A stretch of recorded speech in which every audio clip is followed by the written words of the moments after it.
semana es propiamente el análisis de las políticas públicas y, bueno, yo preparé unas pocas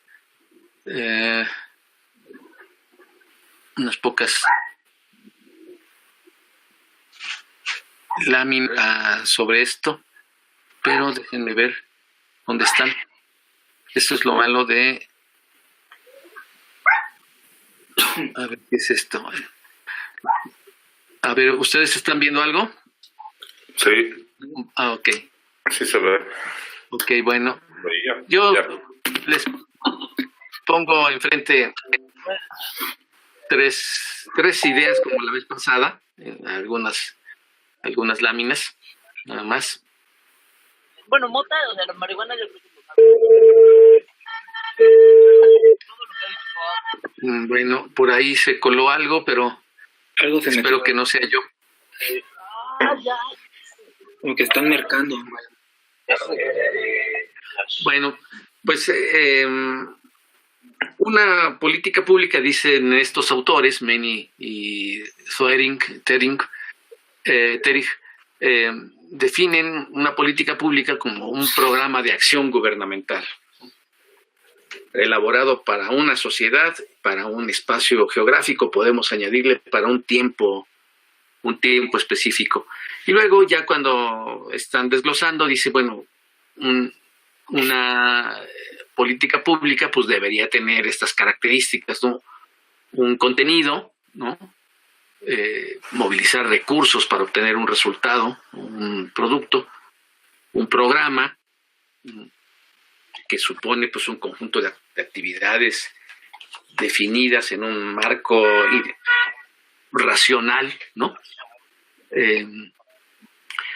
Una orientación normativa, porque se supone que el agente no está actuando de manera voluntariosa, sino está actuando a partir de una serie de criterios asignados por la sociedad. Un factor de coerción, que esto es básico en el sentido de que son actos de autoridad, no en el sentido de que coercionan a la sociedad, sino que la autoridad actúa en parte porque está mandatada para eso, ¿no? Y esa coerción intenta imponerse legítimamente al conjunto de la sociedad. Y pues es una competencia social, hay un objetivo, se define en función de un aspecto o un destinatario por parte de la sociedad. Bueno, esto es lo que están diciendo estos autores franceses. Ahora, hay tres ideas, digamos, que yo quiero rescatar del material mismo que ustedes tienen. Uno es que estamos ahorita en el momento de analizar políticas públicas, ¿no? Y hay, digamos, tres aspectos que nosotros en principio podríamos analizar sobre, digamos, el producto de las políticas públicas. Y la primera idea es esta que está planteada en el documento, que es la gestión interna, ¿no? Las políticas públicas son un producto donde se ponen en movimiento recursos y medios para lograr algo. Y el origen de esto, pues, es un mandato normativo. ¿Cuál es? Hay una política pública sobre la educación, por ejemplo. Y esa política pública se rige por criterios normativos que están dispuestos en nuestras leyes, empezando por la Constitución misma, ¿no? Donde se definen incluso los objetivos de la educación en términos generales. Esta definición de los objetivos de la educación pues es parte de un proceso que la propia sociedad mexicana ha desarrollado, porque si ustedes revisan el artículo 3º, tal como fue consagrado en febrero del 17, pues es un artículo 3º muy corto, muy breve, y después ha sufrido diversas transformaciones. Sin embargo, una de las más radicales, recuerden ustedes, es la que se hace a los pocos días de que toma posesión Lázaro Cárdenas, que es el de la educación socialista, ¿no? Y ahí ya se van vislumbrando algunos de los fines normativos de la educación, sobre todo su carácter científico en ese ordenamiento de 1934, pero donde más o menos quedó claros los fines de la educación es en la reforma que hizo después Torres Bodet, ¿no? En el 46. Esa definición en el 46 de los objetivos de la educación están muy claramente planteados, solo se modificaron recientemente cuando le van añadiendo la idea de que la educación supone un derecho. Pero estos objetivos se van a traducir en los niveles básicos, medios y superior en una política que está mandatada, que está simplemente siguiendo un criterio normativo. Entonces, estas políticas públicas se originan desde dentro del de la propia institucionalidad y así da origen a una política científica, a una política de salud, a una política de patrimonio, etcétera, porque la norma está estableciendo lo que se tiene que hacer en términos de política pública, ¿no? En el caso, por ejemplo, de los monumentos, pues establece una política de preservación, de difusión sobre esto, y la autoridad, en este caso el INAH o el INBA, ¿no? Dependiendo del tipo de monumento del que estemos hablando, pues va a tener que desarrollar lo que se dice en ese ordenamiento legal.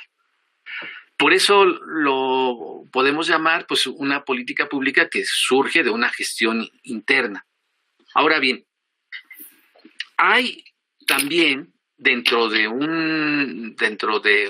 una instancia regida por una norma, la posibilidad de que además de cumplir con los objetivos señalados por la norma, vayan un poco más. Y entonces es cuando estamos hablando propiamente de las políticas públicas específicas. Si yo puedo tener los fines de la educación claramente planteados, pero si estoy en un ambiente en el que los chicos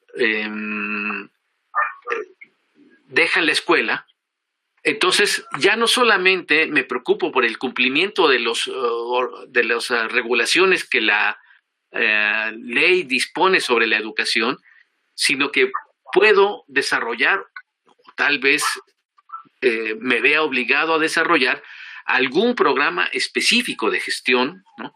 Ya de una política pública. Entonces estamos ya no solamente en lo que en lo que es la gestión interna o lo que dispone la ley, sino que podemos ir un poco más allá de eso. Si estamos en una secundaria donde hay un problema de drogadicción o de embarazo adolescente, entonces puedo yo plantearme no solamente los objetivos que la ley dispone para la educación media, sino un programa específico que atienda, ¿no?, estos factores de deserción o estos factores del embarazo adolescente, o como ha ocurrido en los últimos años en el caso de nuestra política de patrimonio. Nuestra política de patrimonio no solamente es atendida bajo un régimen de administración, sino que han puesto el énfasis en la explicación de la política de patrimonio en términos de divulgación. No sé si ustedes han estado en las diversos o hayan participado en algún programa de patrimonio, pero yo tengo muy claro que los responsables de la política de patrimonio se desarrollan un área de difusión para explicar nuestra legislación de patrimonio y la importancia social del patrimonio. Va más allá simplemente de aplicar las normativas de nuestra ley de monumentos en cuanto a la defensa o a la catalogación o a la preservación del patrimonio, sino que buena parte de la política de patrimonio en los últimos años se ha consistido en una explicación, digamos, de la normatividad del patrimonio, intentando convertir a los diversos grupos sociales en una especie de promotores o de defensores de la política de patrimonio. Es decir, más allá de lo que pudiera ser la función primaria del patrimonio, la gestión interna derivada de la ley, la política de patrimonio en casi todas las experiencias sociales que me ha tocado estar de cerca, tal vez no yo, pero sí a través de mis alumnos, el énfasis que ponen en la política de patrimonio es en el factor educativo o la difusión de la legislación, de manera de hacer corresponsables a los grupos sobre el patrimonio. Entonces, estamos buscando un impacto nuevo, un impacto adicional, que es donde propiamente está la gestión de estas políticas públicas, en la búsqueda de un objetivo específico, incluso que va más allá de lo que la norma está planteando. Y también hay ocasiones en que las políticas públicas tienen efectos ligados, ¿no?, a otros sectores, ¿no? Puede ser que una política pública busque determinados impactos, pero que existan también impactos que tienen que ver con una política pública de otro tipo, ¿no?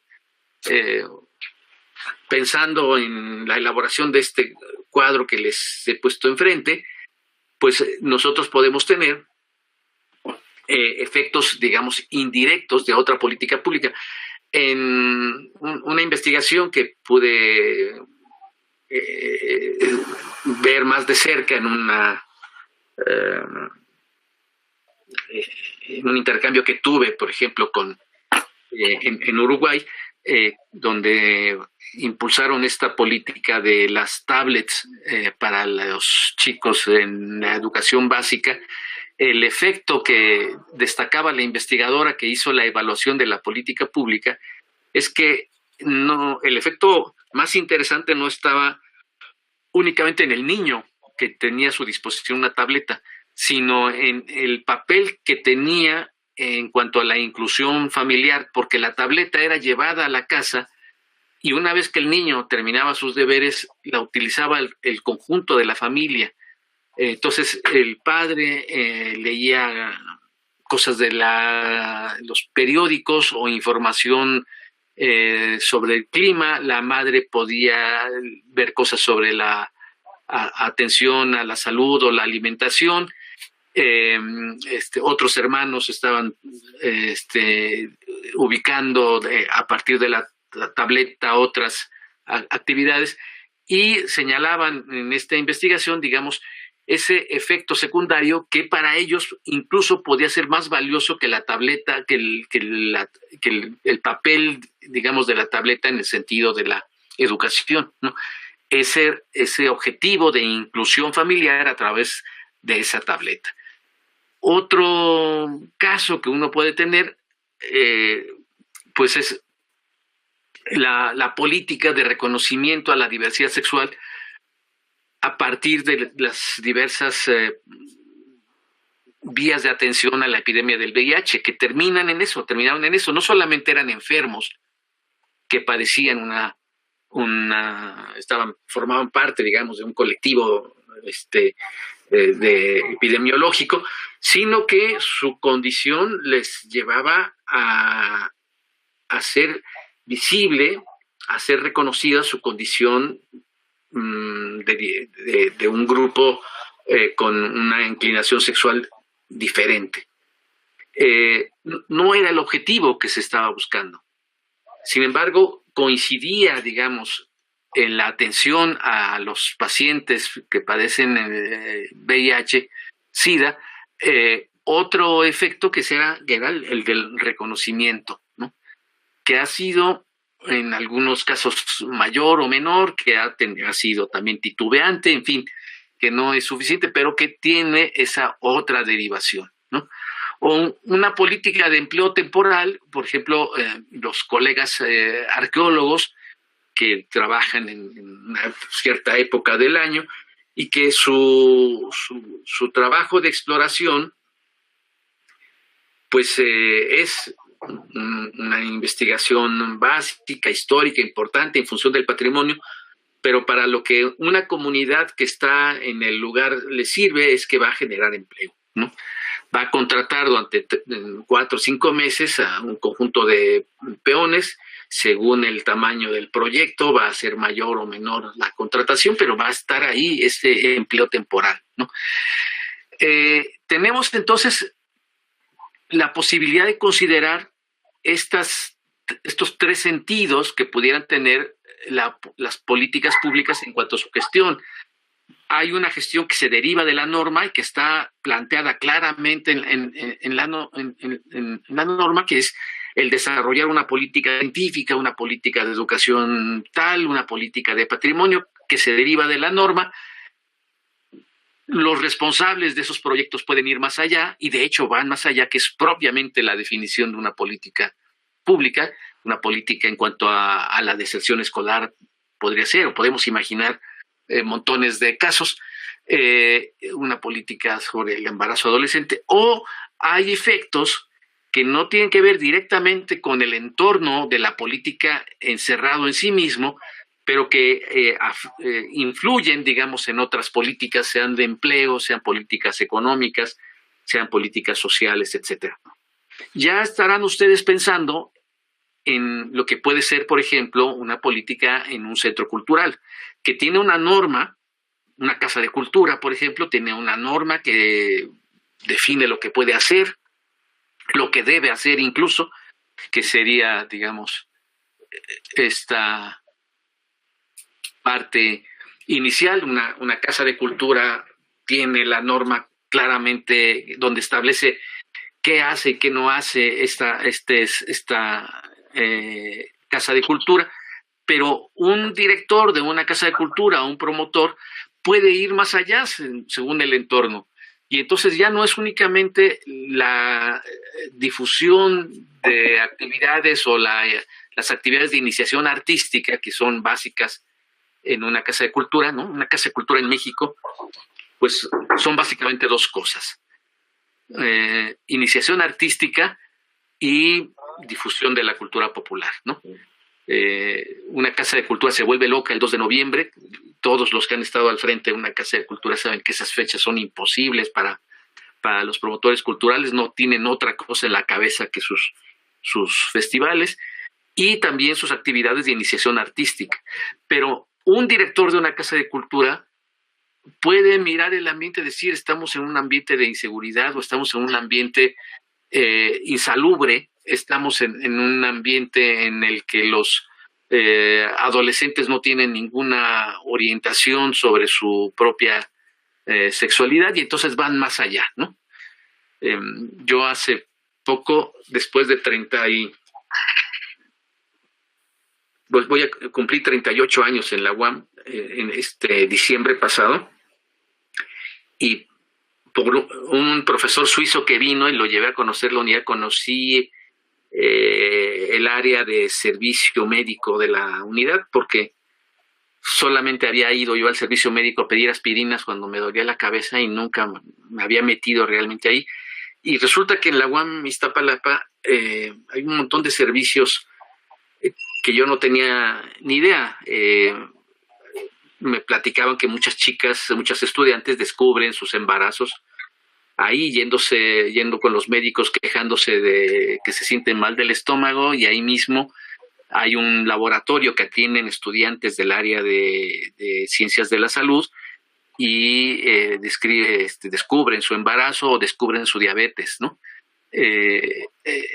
Hay una clínica de sueño, ahí hay atención psicológica, hay un problema de drogadicción y de enfermedades de transmisión sexual. La universidad, la UAM Iztapalapa, tiene un aparato muy bien dispuesto para dar una atención sobre todo a los más necesitados, a los chicos que no tienen otro recurso más que atenderse en la universidad. Yo no creo que eso sea parte de la de las obligaciones básicas de la unidad de Iztapalapa en términos de política pública. Pero se ha puesto interés en atender a los estudiantes en este sentido y se ha desarrollado una política muy amplia y muy bien dispuesta que va más allá y que establece, digamos, una política de gestión pública muy interesante, va más allá, digamos, y es obra de unos rectores sensibles, digamos, a la condición del alumnado que lo han favorecido así. En otros campus de la universidad, por ejemplo en Xochimilco, donde va un estudiante, hay un estudiantado un poco de una situación económica un poco mejor que en Iztapalapa, quizá no se necesita, pero en Iztapalapa se ha desarrollado esto. Y repito, hay otras políticas públicas que tienen efectos que no son directos, como puede tener, repito, efecto en una casa de cultura, una política que va más allá de su campo de acción y que repercute en otro lugar. Por ejemplo, tal vez una conciencia política ciudadana, la idea de que es conveniente reclamar ante tales autoridades, etcétera, ¿no? Yo creo que podemos nosotros pensar en diversos aparatos de política pública, sobre todo en los que estamos nosotros dispuestos, en los que estamos nosotros metidos, pensando en este tipo de efectos que pudiera tener una política pública. Bueno, esta es una idea que yo quería plantear. Una segunda idea es que el objetivo, digamos, de una política pública, a final de cuentas, es producir un cambio, ¿no? Es analizar una situación y producir un cambio con las estrategias que nosotros pudiéramos tener, es decir, los recursos que nosotros tenemos, pues es plantearnos un objetivo, lo que supone el definir una actividad, un blanco, un target, ¿no? Para poder incidir en ese cambio.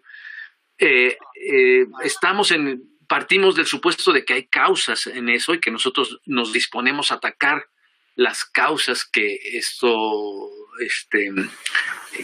que impiden, ¿no? Un desarrollo más o menos armónico y generar ese efecto. Supone que hay que tomar decisiones que son decisiones racionales, decisiones que el actor social los pone, y supone que ese actor que toma decisiones legitima esas decisiones. Este conjunto de actividades es lo que pudiéramos nosotros también evaluar o analizar en torno a una política pública. Si estamos en una institución que se propone una determinada política y que se interviene para producir un cambio, pues habría que evaluar si se ha reconocido el objetivo, si se han reconocido las causas de ese objetivo y cuáles son las decisiones que se toman en términos racionales. Y el cuarto punto me parece fundamental, las decisiones se legitiman. Las decisiones son parte de un proceso social en el que el conjunto del grupo evalúa, digamos, la propuesta que se le hace para poder aplicar esa política. A la larga, la legitimidad es un factor importante para desarrollar una política y para el reconocimiento o la evaluación de la responsabilidad pública. A final de cuentas, elegimos un gobierno o un gobernante porque esperamos un cambio, ¿no? Ahora, por ejemplo, creo que comentaba yo hace 8 días, López Obrador se adelanta proponiendo un gabinete cuando estamos en precampañas.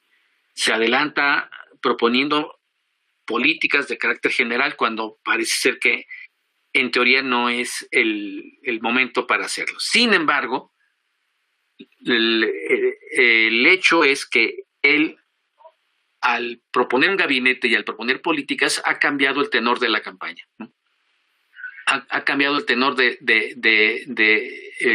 los debates que estamos viendo, porque ya no basta el decir que un candidato es un hombre de familia, que es lo que han dicho, por ejemplo, de Mid o de ¿cómo se llama el candidato del PAN? Anaya, ¿no? Es un hombre de familia y habla idiomas, ¿no? Algo que ha sido un poco objeto de chunga, ¿no? Independientemente de que no sea el momento de las propuestas, el hecho de que López Obrador proponga un gabinete y proponga políticas, está, digamos, generando un debate interesante sobre un objetivo, ¿no? Va a atender a tales sectores de la sociedad, va a hacer que los trabajadores o los jóvenes que están estudiando tengan tales recursos para hacerlo. Se va a debatir mucho si es posible hacerlo y se va a debatir mucho más cuando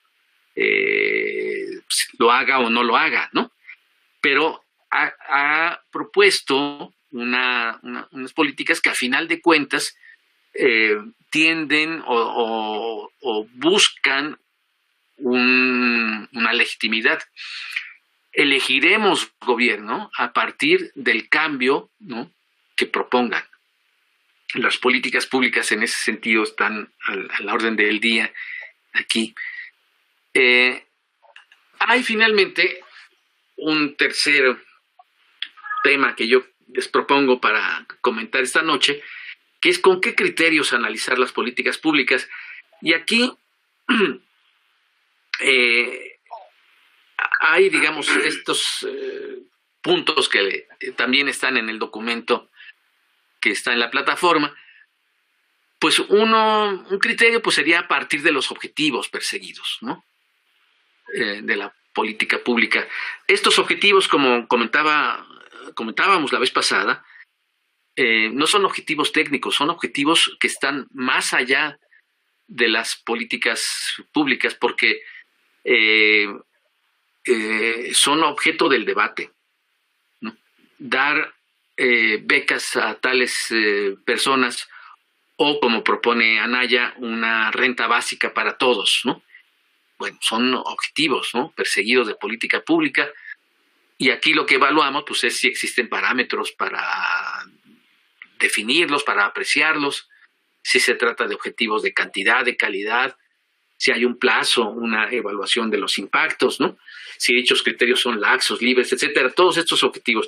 En algunos países, tengo entendido, por ejemplo, que en Dinamarca hay un comité que evalúa las propuestas de los partidos, de tal manera que ese comité, que es aparentemente neutral, define si un partido está proponiendo tal cosa, define si es posible o no es posible hacer esa oferta. Es, desde luego, un comité que está partiendo de que hay un sentido técnico en las políticas públicas. Claro que el partido va a acordar el objetivo propuesto con otros criterios según la urgencia, la presión, etcétera, pero el comité técnico definirá la viabilidad de ese objetivo perseguido.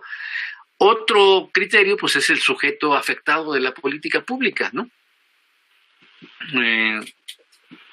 Los que están en la cárcel, por ejemplo, esta propuesta de la amnistía, que inmediatamente ustedes se fijaron cómo sale, quiere amnistiar a los violadores, ¿no? Porque no tuvo el cuidado al hacer la propuesta, López Obrador, no tuvo el cuidado de hacer una precisión, ¿no? Lo hizo un poco al calor del momento, y es después su equipo el que ha tenido que hacer las precisiones afectadas. Pero lo que está ahí son los sujetos afectados. Es una política general. Anaya propone una renta básica en el sentido que va a ser universal. López Obrador propone, digamos, estímulos, subsidios, becas, pero que no son generales, ¿no? Estos son los debates, por ejemplo, que hubo sobre la pensión para los adultos mayores en tiempo de López Obrador, ¿no? ¿Por qué a todos? ¿por qué no a unos que serían los más necesitados? Debates, digamos, que están ahí puestos. En el campo en el que yo me muevo, hace 30 años que se creó el Sistema Nacional de Investigadores, pues se creó para atender a un sector que estaba en crisis. Los años 80 fueron años muy malos en términos de los salarios universitarios, entonces se crea ahí, y para evitar la fuga de cerebros, que estaban yendo los profesores más capacitados al extranjero. Entonces es una política que se hace focalizada, y aquí no se hace focalizado, digamos, a los sectores más débiles, sino a los sectores más fuertes, a los que están mejor preparados, etcétera, ¿no? Todo esto está aquí en el debate. En términos de cultura, ustedes recuerdan cómo el Sistema Nacional de Creadores pues fue un objeto de debate, y lo es todavía, ¿no? ¿Quiénes son los sujetos afectados por las políticas? ¿Quiénes son también los que ejecutan, ¿no? ¿A quién se le va a confiar esta aplicación de las medidas gubernamentales? ¿A un organismo especializado? ¿A un organismo, una entidad pública? Si ustedes leen, por ejemplo, la exposición de motivos de la ley que crea el INAH en 1939, ustedes pueden encontrar ahí una referencia que es muy interesante. Se hace referencia en esos años de la importancia que tiene el patrimonio y la necesidad de recursos. Y en la exposición de motivos se dice que el gobierno no tiene los suficientes recursos y que es necesario que la sociedad aporte para la manutención, para la atención al patrimonio. Pero como dice ahí la ley, pero como es muy difícil que los sectores privados tengan confianza en el gobierno, han decidido crear un organismo, digamos, intermedio, que sería el INAH, para que ese organismo intermedio lograra la confianza de los sectores privados y pudiera ser atractivo, digamos, entregar recursos al INAH. Bueno, esto no sucedió, pero la idea es que se iba a crear el INAH, entre otras razones, para que hubiera un organismo intermedio, ¿no?, entre la SEP y la sociedad, que lograra la confianza para la aplicación de una medida en torno al patrimonio. El INAH finalmente no cumplió con ese objetivo, sino con otros, ¿no? Pero están, digamos, las ideas sobre los organismos ejecutores de las políticas gubernamentales, de las medidas gubernamentales, que están siempre a la vista. Y finalmente están los tipos de políticas públicas. ¿De qué clase de políticas públicas dispone la autoridad? Y aquí yo en el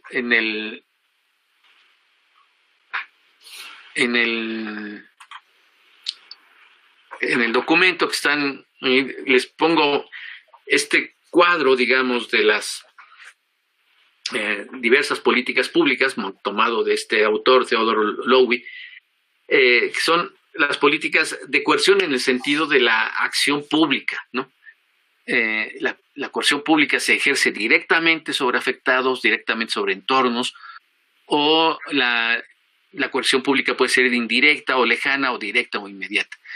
Y aparecen bajo esta matriz estas 4 tipos de políticas: políticas distributivas, políticas reglamentarias, políticas redistributivas o políticas constitutivas, ¿no? Este mismo autor en realidad trabaja o pone el énfasis en las políticas distributivas, en las reglamentarias o en las redistributivas. Una política distributiva, pues es una política que abarca fundamentalmente a toda la población. Por ejemplo, una campaña de salud, ¿no? Una campaña de salud es una política distributiva, se ejerce sobre toda la sociedad. Una campaña de vacunación, por ejemplo, es el conjunto de la sociedad la que a través de la distribución de los recursos va a ser la beneficiada. Pero una política redistributiva recoge un segmento de la sociedad y decide enfocar sus esfuerzos en un determinado sector.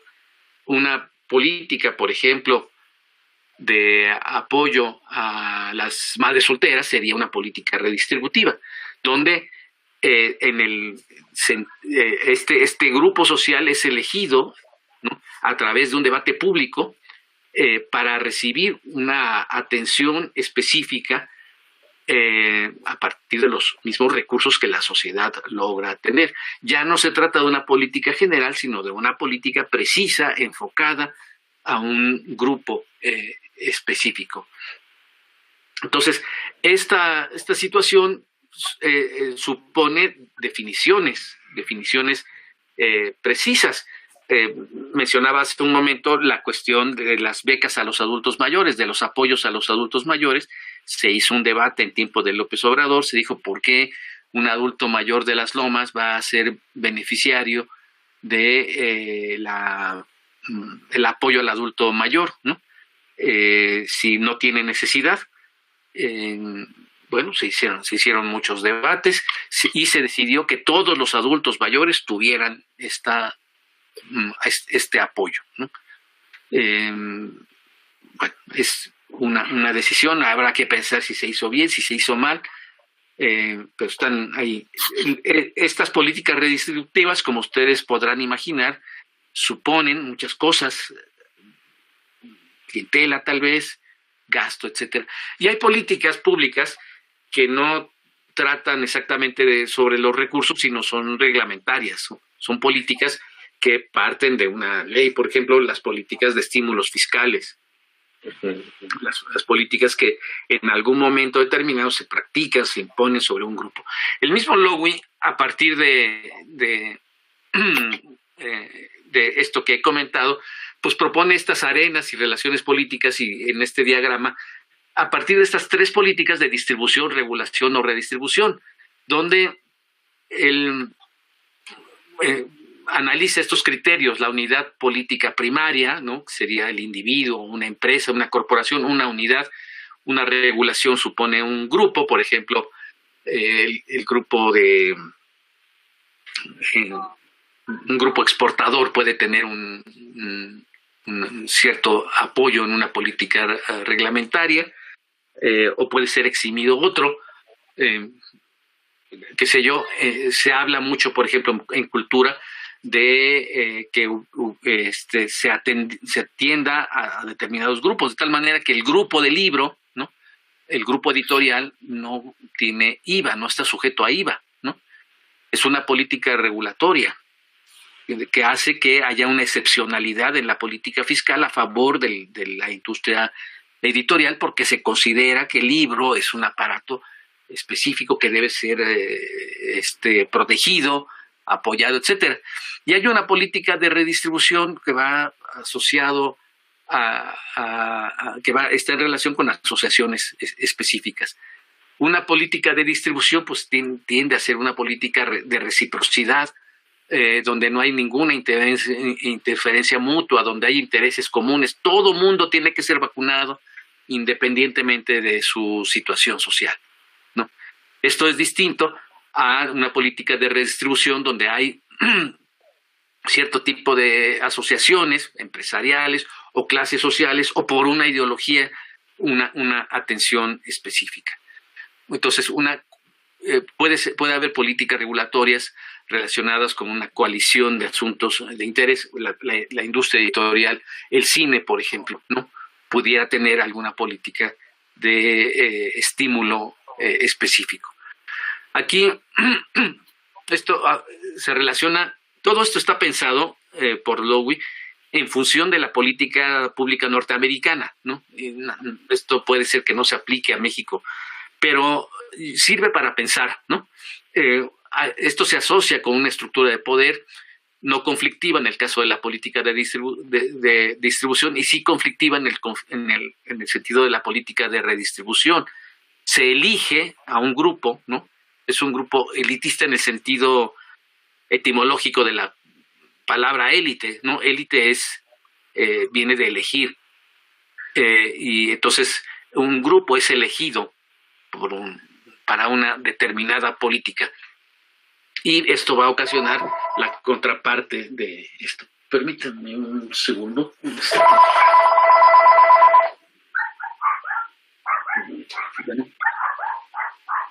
sí. Es que estoy en la sesión.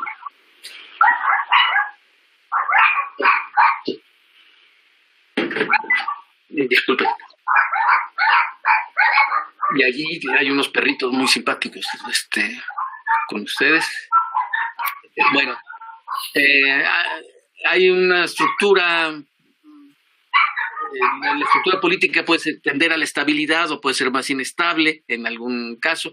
Repito, esto está pensado para la política americana. Hay agentes, comisiones del Congreso o el Congreso en pleno, porque se trata de leyes en el caso de las políticas regulatorias, o las políticas redistributivas tienden a ser fruto más bien del aparato ejecutivo en los Estados Unidos, y aquí un poco está también en ese sentido la política redistributiva. El Poder Ejecutivo designa hacia dónde enfocar una política de beneficio.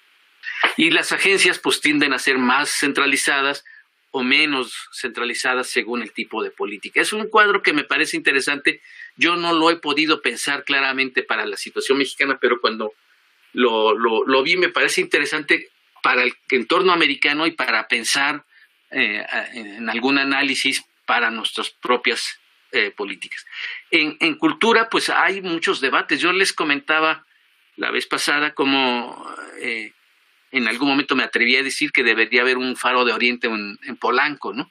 Y me decían, no, esto no es posible, porque tenemos que ir hacia los más necesitados, y eso hace que la política de los faros pues, se convierta en una política redistributiva, una política enfocada a un cierto grupo. No es una política general. Así estamos nosotros, podríamos pensar en esto. Entonces, yo les he puesto enfrente, perdón si ya me pasé porque mi intención es hablar poco, pero entonces, lo que pudiera ser la gestión interna de las políticas públicas pensado desde el punto de vista de las instituciones. Una segunda idea, la idea del cambio, la idea de las políticas públicas para producir un cambio social. Y ya, en tercer lugar, una cierta tipología de estas políticas, poniendo el énfasis en lo que luego voy planteado, políticas distributivas que tienden a ser generales, políticas regulativas o políticas de redistribución que tienden a ser políticas de enfoque. Bueno, aquí me detengo yo.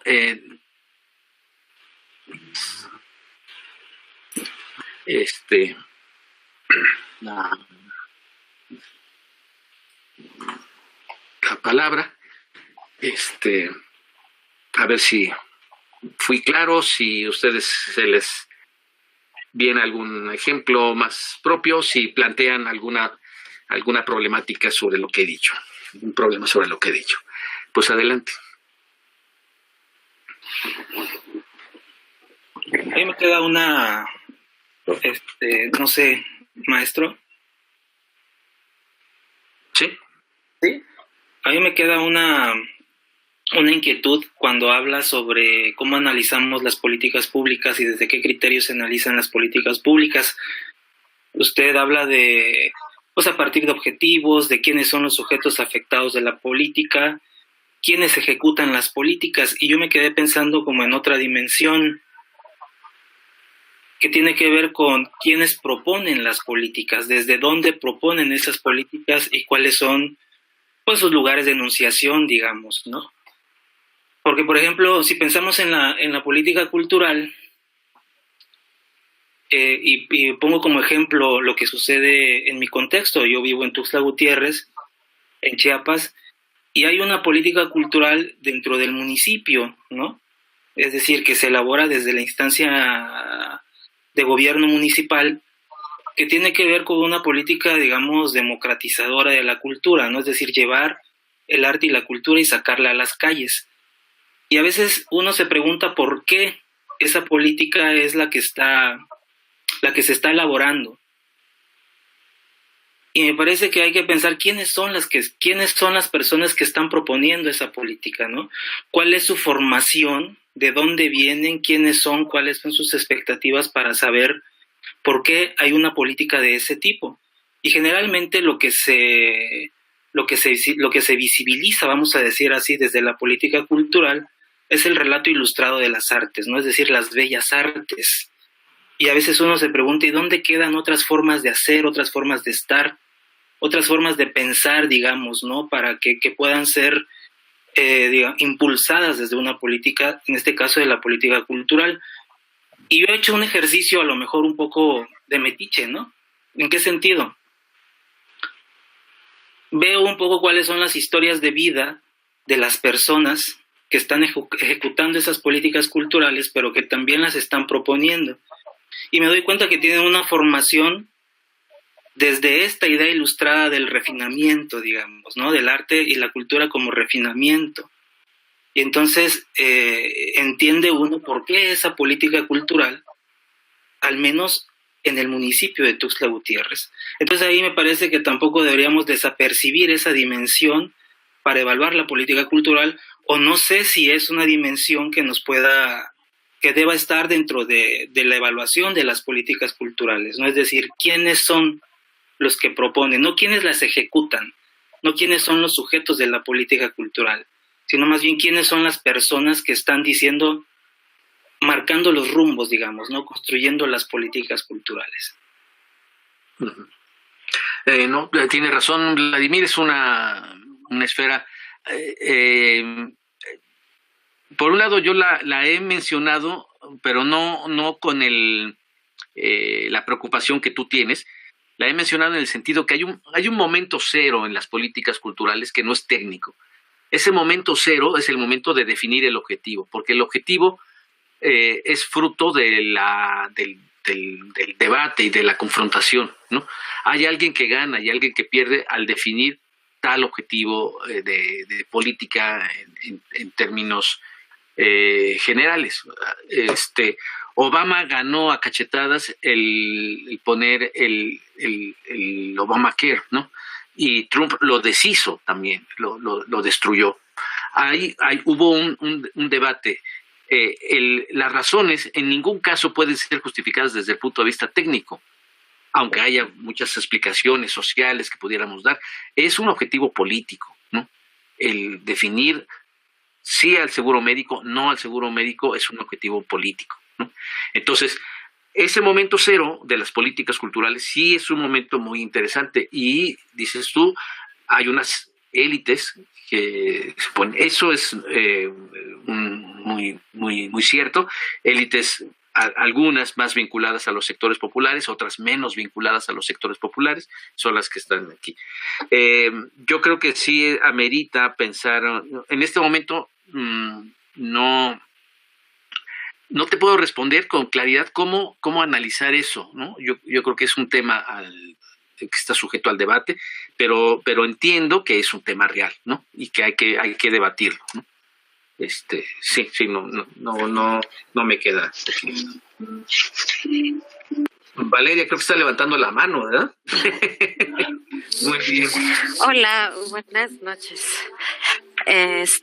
Bueno, mi duda es, en función como de una tipología de un cierto origen de las políticas públicas, ¿cómo entendemos las políticas que son regulatorias? Es decir, las políticas que se limitan a hacer un ejercicio legislativo, por ejemplo, tomo por ejemplo el caso de Fiteatro, ¿no? Que es un estímulo fiscal y que solamente es una regulación en la ley del impuesto sobre la renta. O sea, ¿cómo las entendemos? O sea, porque es otra lógica la que veo que está detrás de ese tipo de políticas públicas. Sí, allí hay que ver quién lo impulsa, qué intereses son los que están atrás de ellos. Para algunos es conveniente, por ejemplo, diseñar ese tipo de políticas y no políticas en las cuales el Estado produzca, por ejemplo, ¿no? Entonces, al partir del criterio de que es mejor que el Estado fomente a que el Estado produzca, dan pie precisamente a las políticas regulatorias. Esto, por ejemplo, en el caso del teatro que tú pones, para mí es nuevo, pero es más visible en el caso del cine. El Estado produjo en la época de Echeverría y el Estado decidió en los siguientes periodos decir no vamos a producir, vamos a fomentar. Y en ese sentido van desarrollando políticas distintas, algunas de corte redistributivo y otras de corte regulatorio, ¿no? Pero es fruto de un debate. Yo no sé si en tu pregunta estés partiendo la idea de lo positivo o lo negativo de las políticas regulatorias. Yo creo que es difícil decir las políticas regulatorias son negativas, ¿no? Yo creo que hay que mirar con precisión de qué política estamos hablando, ¿no? Para partir de si efectivamente cumple con un objetivo o no.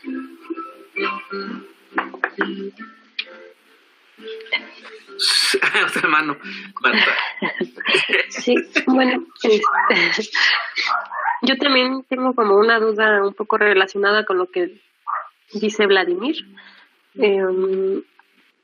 No sé, como que entiendo un poco que las políticas de alguna manera se van construyendo o desarrollando a partir de pactos sociales, ¿no? O bueno, en el mejor de los casos o en el ideal, ¿no? Que la gente que está en el gobierno y las presiones sociales como que van ahí tratando de mediarse. Pero también pasa que la mayor parte de las veces no pasa eso, ¿no? Y lo quiero aterrizar como ya en un contexto, por ejemplo, del trabajo, de gestión cultural, para tratar de establecer criterios, llegar a acuerdos, hacer alianzas para establecer políticas culturales o para simplemente llevar a cabo un programa cultural en el que estemos haciendo y tratar de establecer ciertas políticas. ¿Cómo legitimarlo? ¿No? O sea, solo por el grupo que está en el poder o cómo legitimarlo como más democráticamente. Uh-huh. No sé si está muy difícil. Sí, pues buena pregunta. Fíjate lo que ha pasado con nuestra política de patrimonio, ¿no? Tenemos una política de patrimonio, quizá la más madura de toda América Latina. Yo he tenido la fortuna casi de conocer toda América Latina. Me falta Bolivia y es el único que espero una invitación para pararme ahí en el lugar, ¿no? Y lo he hecho precisamente porque me invitan a dar charlas, a participar en eventos sobre no es lo que más es visible de México es el patrimonio, ¿no? Y les causa una admiración, el cuidado, la atención, el refinamiento de la política de patrimonio. Pero la política de patrimonio es fruto de un proceso de construcción de la nación y sin duda intervino una élite para poder desarrollar esto como todo proceso de construcción nacional.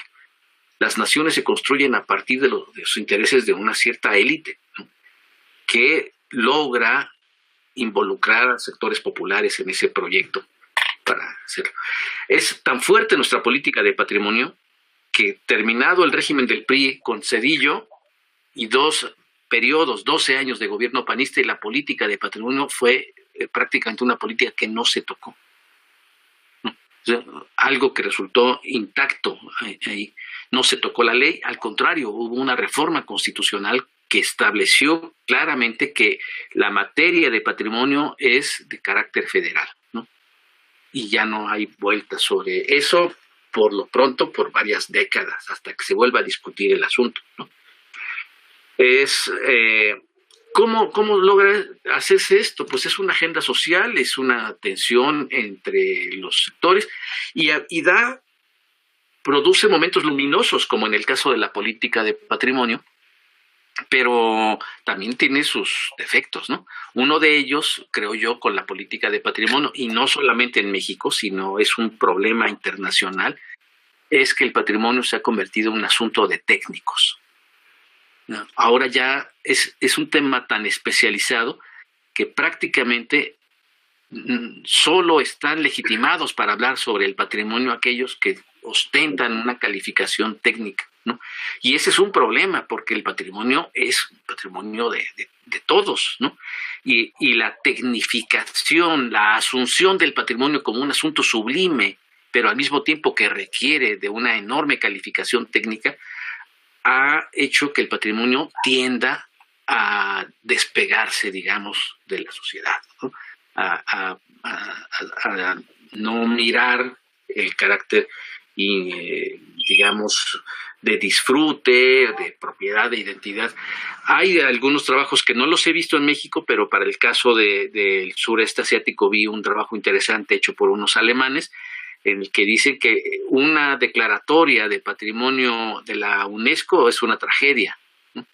Porque saca, ¿no? Tiene efectos muy importantes en la convivencia social, en la asunción de este carácter técnico, en la conversión de lugares que eran de uso común en ahora uso para unas pocas personas y para el turismo, en fin, tiene todas estas cuestiones.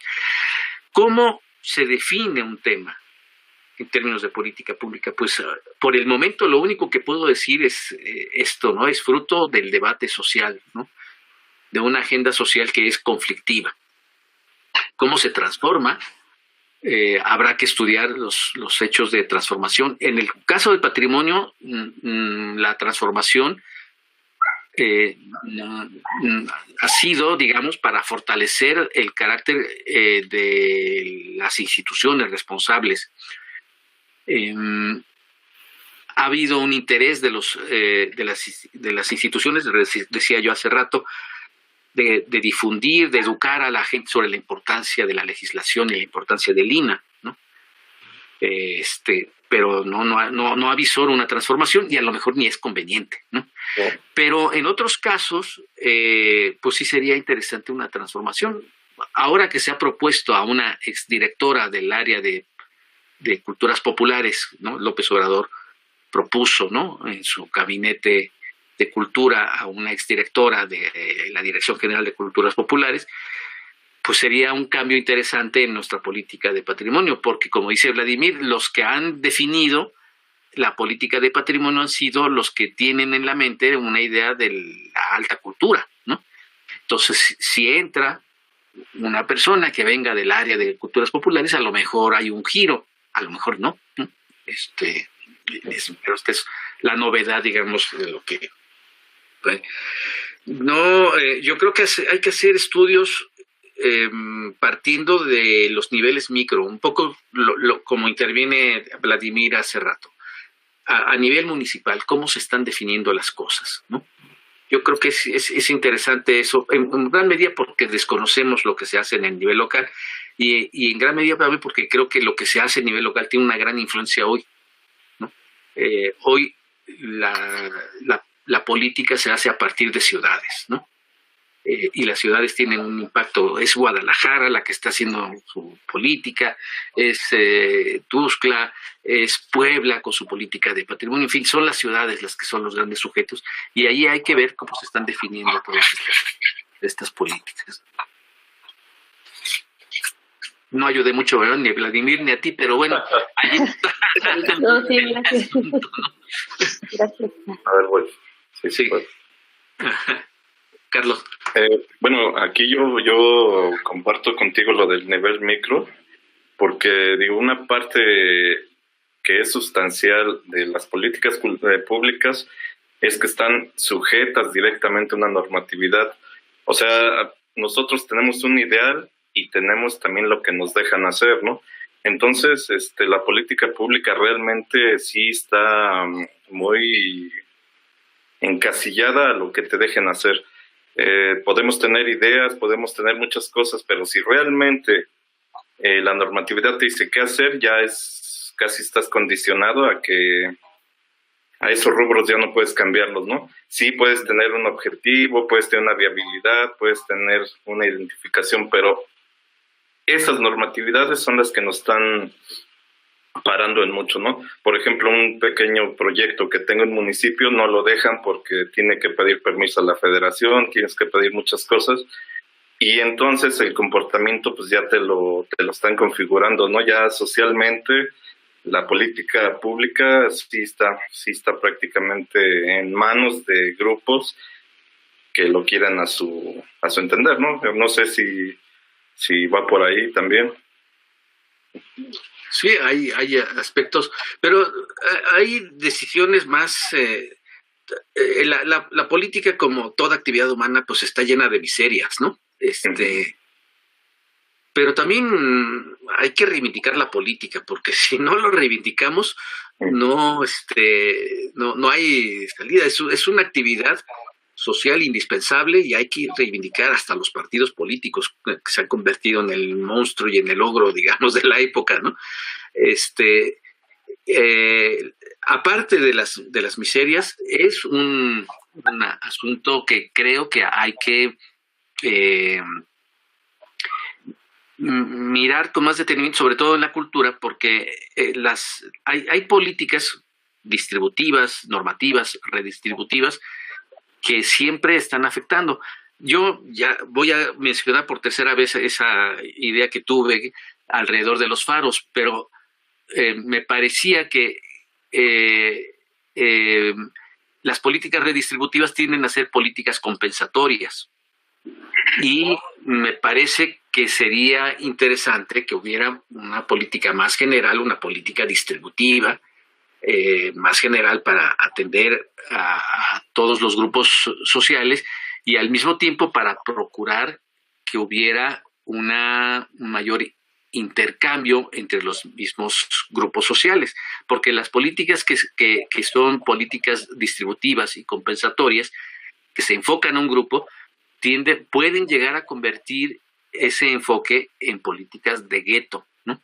Sí. Hace muchos años, por ejemplo, hace 10 años que fui a Juárez, volví a ir hace pocos meses, pero hace 10 años me platicaron que un grupo de dos sacerdotes jesuitas estaban atendiendo a población rarámuri que había bajado de la sierra y que se estaba asentando en Guadalajara y que pedían un espacio para que ellos vivieran. Después de mucho debate, el ayuntamiento, creo que en ese tiempo un ayuntamiento panista, finalmente concedió a esa demanda que estaban haciendo estos dos sacerdotes. Bueno, estaban haciendo los mismos rarámuri, pero bajo el impulso, con el apoyo de estos sacerdotes, les concedió una tierra urbana para que se asentara, ¿no? Y puso una condición de que no se asentara nadie más que los rarámuri. A la larga, creo yo que esta política, que es una política de enfoque, una política distributiva, termina siendo un gueto. Uh-huh. Ese es el peligro, digamos, de estas políticas. Es un poco el debate que hay sobre las universidades interculturales. ¿Son universidades indígenas o son universidades? Porque las universidades indígenas, digamos, son la negación de las universidades interculturales. Una universidad intercultural debe fomentar el intercambio. No es una universidad indígena, debe ser una universidad donde haya un intercambio de culturas. Pero exacto, las presiones de ciertos grupos, no hay un modelo de universidad, no sé cuántas universidades interculturales hay ahora, hay posiblemente más de 10, ¿no? Pero surgen muchas veces bajo la presión. Conozco más de cerca el caso de una universidad porque un alumno mío hizo su tesis de doctorado sobre la Universidad Intercultural del Altiplano en la zona del Estado de México, que es Ñañú y Mazagua, y lo que él contaba es que esa universidad fue fruto de la presión del mismo grupo Mazagua y Ñañú para que sus hijos tuvieran una alternativa de estudio. Bueno, está muy bien la universidad, pero llamarla universidad intercultural es excesivo porque se convirtió en una universidad Ñañú, una universidad Mazagua. Eso no es una universidad indígena. El peligro de las políticas distributivas es que hay un exceso de enfoque y también se convierten en políticas que pueden ser muy caras. O sea, yo creo que la razón por la que la beca a los adultos mayores, el subsidio, el apoyo a los adultos mayores en la Ciudad de México fue general, es porque era caro focalizarlo, ¿no? Focalizar una política es contratar un ejército de gente que permita focalizarlo, ¿no? Es más fácil distribuir este apoyo en términos generales porque tú te evitas el tener que contratar una administración que haga difícil la gestión de este programa, ¿no? Entonces, todas estas cuestiones están metidas en este asunto, ¿no? Y a la larga nosotros tenemos que ir evaluando política cultural, cada una, su sentido distributivo, redistributivo, administrativo, en fin, para poder saber la conveniencia de estas políticas, ¿no? Sí. En fin, aquí va. Alejandro está muy activo en el chat.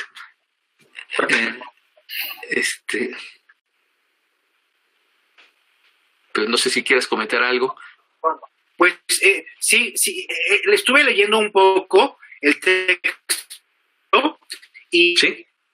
y lo que me llamó las formas de integral, principalmente aquella que va en el tema de la cooperación internacional y cómo actualmente existen como ciertas limitantes que han impedido en el área que yo visuales y han impedido mucho el intercambio internacional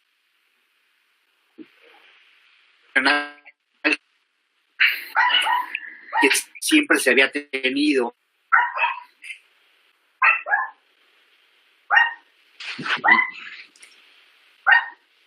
Y estado muchísimo a las áreas federales. Había dado mucho de esto que hubo por el gobierno actual y me impactó mucho con la escritura. Eso me llamó como en la actualidad.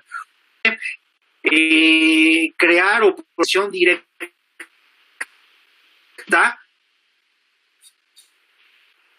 claros, estar bien contextualizado, responderle con Y. Puede decirle, bueno, sí te puedo ayudar, pero no te voy a ayudar al 100%, te voy a limitar en tales cosas, ya sea por ahorro, ya sea por economía, o ya sea porque simplemente no quiere. Y eso me sorprende mucho en el sentido de cómo es posible encontrar respuestas que sean contundentes y que puedan resolver ese tema, es decir, cómo amoldarse a las necesidades del gobierno y a las economías. Es muy, muy difícil. Y creo que en todos los campos sucede esto, desde el gobierno federal central hasta las áreas municipales.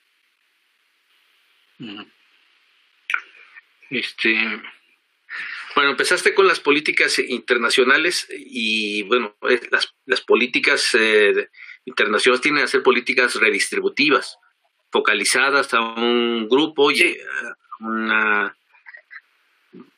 un segmento de la sociedad.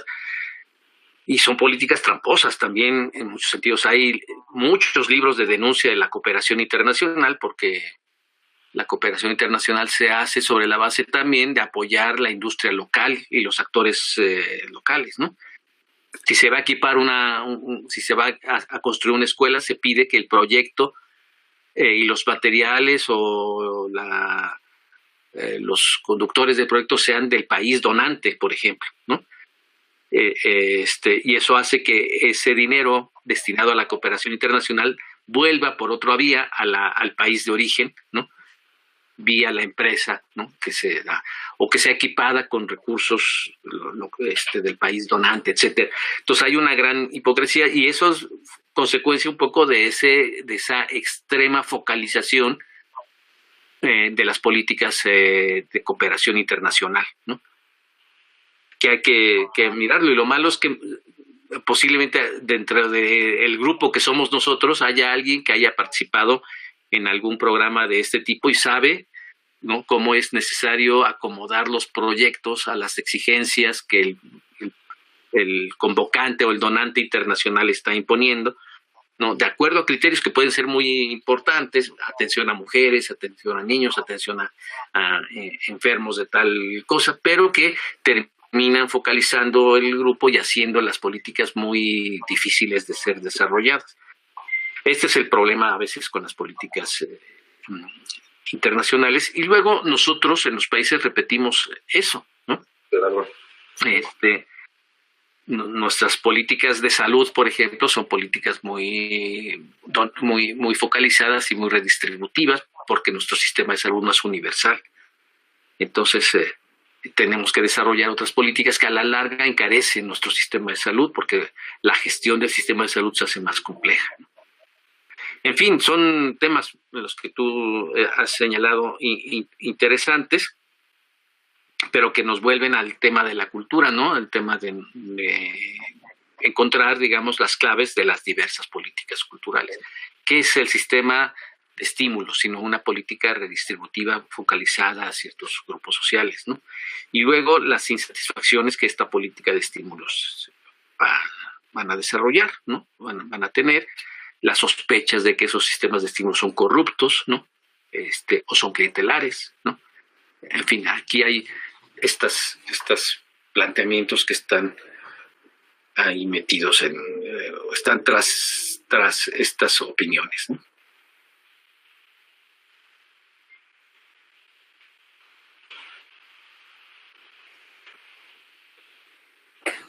¿Puedo? Sí. Yo veo esta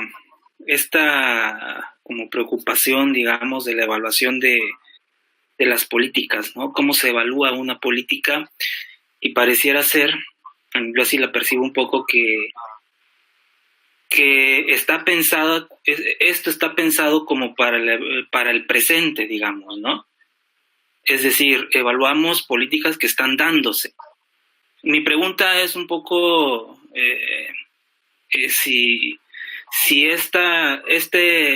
estos elementos o estos criterios para evaluar una política aplican también para evaluarlas con perspectiva histórica, o habría que pensar como en otras formas de mirar el pasado, las políticas que ya fueron, digamos, ¿no? No sé cómo abordar eso. ¿En qué estás pensando? Bueno, yo tengo un proyecto, que es el proyecto que pienso desarrollar en la especialidad para obtener el diploma o el título, que es de mirar un periodo en Chiapas sobre políticas culturales en la década de los 50. En esa década hubo como una suerte de resurgimiento, dicen los historiadores, en la cultura en Chiapas. Y bueno, fue una época, digamos, donde pues había mucho eco del nacionalismo mexicano, donde se apoyó muchísimo al arte, digamos, a partir de ciertos escritores que ahora resultan a distancia icónicos en Chiapas, como Rosario Castellanos y Jaime Sabines, donde se descubrieron, por ejemplo, las ruinas de Bonampak y se hizo mucho al respecto, ¿no? Hubo un ballet, digamos, que hasta el momento se sigue representando, el famoso ballet Bonampak. Se fundó un teatro, y se hicieron investigaciones, etcétera. Entonces ahí se fue construyendo como una suerte de élite cultural, digamos, que todo eso fue en función de un grupo, ¿no? De un grupo de intelectuales. Entonces, bueno, yo estoy pensando cómo mirar esa política cultural, cómo entrarle, cómo analizarla. Y ahorita que estaba viendo esto de la evaluación de la política, de cómo los criterios para evaluar la política cultural, pensaba si esto, que yo lo siento esto como algo pensado para las políticas que están, digamos, ¿no? Lo dándose más no lo dado, vaya, ¿no? Y mi pregunta es si se puede cambiar el enfoque, es decir, si estos criterios están pensados solamente para lo dándose, o podemos también utilizarlos para lo que ya fue, o sea, para lo dado, ¿no? No sé, se me ocurrió quizá un poco una idea peregrina, si es posible eso o no es, ¿no? Pues ahí vas a tener que seguirle dando, pero yo pienso, bueno, sería conveniente que tuvieras en mente dos cosas. Una es esta distinción de la que partíamos en la sesión pasada y cuando estábamos hablando sobre las políticas culturales. Esta idea de la polity y policy, ¿no? Políticas en el sentido grande, de lucha por el poder, políticas en el sentido más administrativo de la disposición de recursos para la obtención de un objetivo específico. Y buena parte de aquellas políticas de las que tú estás hablando tienden a ser políticas con mayúscula, ¿no? Una política sobre la identidad, una política para la recuperación de un pasado, una reivindicación o una política incluso de integración de esa Chiapas al conjunto nacional, ¿no? Porque todo el sureste del país pues era una isla, ¿no? Para hacerlo, entonces podría ser. Ahora, la otra idea de policy es decir, se plantearon objetivos, aquellos investigadores se plantearon objetivos de política pública, y sí, también se plantearon objetivos de política pública. En algún sentido era la política de integración, la política Aguirre Beltrán y los centros de desarrollo, los centros coordinadores indigenistas, por ejemplo, tenía un objetivo de política pública y quería proponer un cambio, ¿no? Okay. Que posiblemente no se produjo y al contrario se cayó en una dinámica más adversa para las comunidades indígenas. Pero el supuesto del que estaba partiendo Aguirre Beltrán con los centros coordinadores, cuyo modelo es el de San Cristóbal, ¿no? Un modelo nacional, ¿no? Modelo que se tomó como el modelo que había que impulsar hasta en lugares ajenos a Mesoamérica, ¿no? Hasta en el norte del país, donde no había condiciones parecidas a las que encontró Aguirre Beltrán en Chiapas, se hicieron centros coordinadores indigenistas, ¿no? Como la zona Rarámuri, ¿no? Ahí se inventó, los antropólogos fundaron ciudades en el norte del país, ¿no? Como los jesuitas, más o menos, para hacer sus proyectos. Pero ahí sí podemos encontrar una política pública que se plasma en ese terreno indigenista o en el terreno de la educación. Entonces, yo diría, ¿no?, que a partir de esa distinción entre polity y policy, habría que ir seleccionando qué es exactamente lo que definió objetivos de política pública en ese momento. Gracias, Néstor. Sí. La Valeria. Sí, hola de nuevo. Justamente respecto a la pregunta del compañero, yo estudié ciencia política y administración pública, y cuando quise entrar al estudio de la política teatral, que es como yo quería explicar la política teatral, para mí las políticas públicas o el enfoque de políticas públicas no era suficiente porque respondía desde mi perspectiva como a una forma de Estado determinada por todas estas iniciativas de reducción del Estado minimalista, un Estado un poco más racional, ¿no? Enfocado, o que tenga con una orientación técnica mucho más, un énfasis a la orientación técnica del planteamiento de políticas. Y lo que hice fue, como para curarme en salud, fue hacer un rastreo histórico de la relación Estado-teatro a partir de el concepto de forma de Estado, o sea, de la forma del régimen y del sistema político históricamente en México, para poder explicar y entender formas de fomento a la actividad teatral, ¿no? Y no solamente de fomento, sino también a la censura y a la restricción del teatro en diferentes momentos de la historia de México. Entonces, pues me gustaría poder compartirles como ese trabajo de investigación, que fue un intento por también desmarcarme de las políticas públicas, porque hasta cierto punto considero que son muy normativas en el sentido de su mismo concepto, ¿no? O sea, una política resuelve un problema público, pero muchas políticas no resuelven un problema público como tal, sino que pues son parte de acuerdos y pactos políticos o sociales que están muy lejos de la sociedad, ¿no? O de grupos que están muy lejos de la sociedad y que no necesariamente responden como a esa lógica racional.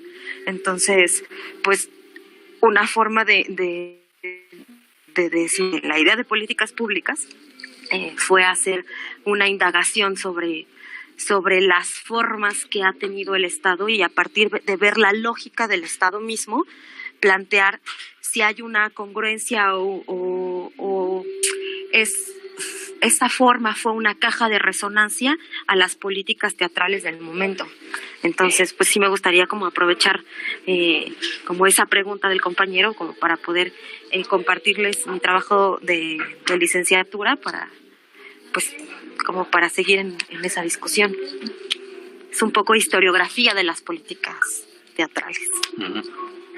Bueno, sí, desde luego, yo creo que nadie te va a rechazar un trabajo que nos hace pensar, ¿no? Es una parte privilegiada de participar en un colectivo, en un grupo de gente pensante.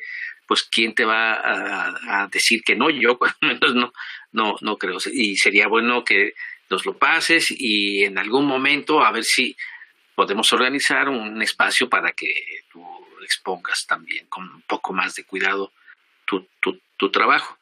Ahora, sobre lo que dices, hay muchas vetas ahí.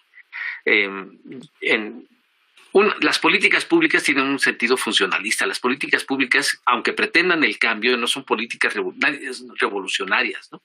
Las políticas públicas lo único que quieren hacer es darle racionalidad al ejercicio de gobierno, ¿no? Y al darle esa racionalidad imponen algunos cambios, ¿no? Que pueden ser más o menos lentos. El cambio más importante en materia de política cultural, yo creo, se hizo con tanta lentitud, pero es definitivo. Y es que ahora ningún funcionario de ninguna institución pública puede no pensar en el público. Cosa que no sucedía hace 50 años. Un bibliotecario tipo Borges en la biblioteca de Buenos Aires, su tarea es ser diligente, administrador y tener los libros en orden y bien clasificados.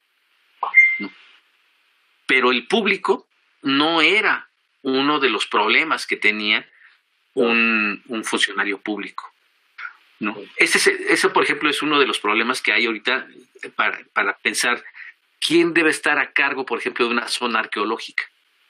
Un arqueólogo, puede ser que sí, suena lógico, pero un arqueólogo es un investigador, ¿no? Y el arqueólogo, el investigador, puede ver molesto al público, ¿no? La investigación arqueológica requiere de cierto espacio sosegado de trabajo donde el público tal vez no sea lo más importante. Lo mismo sucede con un gestor de la ciencia, ¿no? O sea, ¿quién es el mejor gestor de la ciencia? ¿Un gran científico o alguien que tiene un sentido muchísimo más amplio y que piensa en el público, a final de cuentas? La irrupción del público es la gran transformación en las políticas públicas, porque eso ha cambiado totalmente el sentido que un gestor tiene de su propia actividad. A final de cuentas, ¿no? Un museo no importa mucho si tiene tal visión, tal tecnología o no tiene tal tecnología, sino lo que importa es si el público la capta. Y en ese sentido, un gestor moderno tiene que diferenciar los públicos y hacer actividades para todos este conjunto de actividades. Este gran cambio, yo creo que ha impactado todas las políticas culturales de todos los terrenos, aunque en algunos es más evidente, en otros es menos, ¿no? Pero aquí es donde entra la dinámica sobre el teatro y la actividad. El Estado dejó de tener una política de producción teatral hace mucho tiempo. Ha cambiado por otro tipo de políticas. ¿Cuál es el efecto de esto? Es lo que estamos mirando, porque ha cambiado desde el mismo sentido que tenían antes las compañías, ¿no? Hasta los años 80, una compañía de teatro o de danza era una fraternidad, donde el escritor, el director y los actores, ¿no? O en el caso de la danza, el coreógrafo y los intérpretes, eran una familia que hasta llegaba a vivir juntos, ¿no? En los 90, con las políticas que pueden ser de corte neoliberal, pero las políticas de fomento a partir de las becas y de todos estos sistemas para de fomento a la creación, la familia de los coreógrafos o la familia de las compañías teatrales se rompió y ahora se actúa por proyecto, ¿no? Ahora se interviene por proyecto, de tal manera que un escritor o un coreógrafo deja ya de trabajar en el colectivo de una compañía y trabaja solo y contrata al intérprete para poder desarrollar su proyecto y luego viene otro. Esa ruptura, ¿no? esa ruptura del sentido de la compañía de danza o de la compañía de teatro que ocurre en los 90 es una ruptura radical, cuyos efectos todavía no sabemos bien si son positivos o negativos, ¿no? En algunos casos hay una alumna que está haciendo su doctorado sobre la danza que me ha enseñado estas cosas, ¿no? Yo aprendo por mis alumnos, como lo pueden ustedes apreciar, aquí, pero digamos, una chica inteligente que es intérprete, que ella misma ha participado de estas transformaciones y me dice el gran cambio es ¿no? La compañía dancística desaparece, ¿no? Y se fusiona ahora por proyectos, ¿no? Se trabaja para conseguir una beca y hacer una coreografía. Luego a ver a quién contratas. Esta cuestión está ahí. Algunos dirán que es positivo porque esto puede incrementar la calidad, otros dirán que no, ¿no? Este es uno de los debates que están ahí. Pero bueno, vamos a discutir tu trabajo.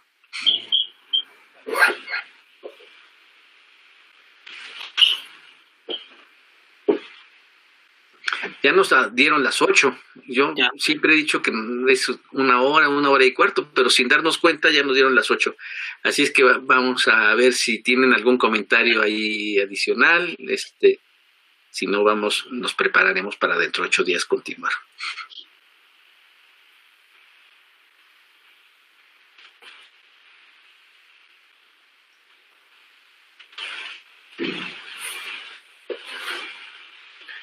Creo que no. Bueno, creo que no, porque todos ya queremos irnos a casa, o tomar nuestro chocolatito. Bueno, pues vamos a dejarlo hasta acá. Es muy satisfactorio, la verdad. Ahora funcionó mejor la plataforma. Muchas gracias, Carlos, por tu apoyo allá en tu casa. Me refiero a Carlos, que es el coordinador aquí técnico. Bueno, muchas gracias, Carlos. Y bueno, quedamos a la misma hora para dentro de 8 días, ¿no? Ir dándole. Sí, por favor, Carlos. Bueno, pues, pues buenas noches y descanses. Sí. Hasta luego. Hasta luego, sí. Hasta luego.